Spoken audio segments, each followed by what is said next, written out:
মই ভবাই নাছিলো যে 2025 বৰ্ষৰ শেষৰটো ৰবিবাৰৰ দিনাখন এনেকুৱা হ'ব বুলি ৰাইজ।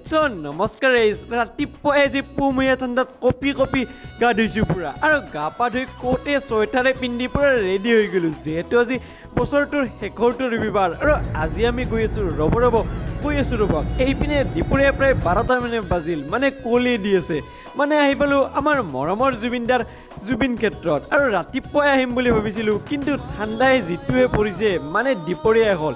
আৰু আহি পাই আমাৰ মৰমৰ জুবিনদাক ধুনীয়াকৈ শ্ৰদ্ধাঞ্জলি জনাই সেৱা প্ৰাৰ্থনা কৰি ল'লোঁ। আৰু এতিয়াও যি মানুহবিলাকে ৰৈ আছে আমাৰ জুবিনদাই আমাৰ মাজত আহি ধুনীয়াকৈ গান গাব, যিহেতু আমাৰ জুবিনদা সদায় অমৰ হৈয়ে থাকিব।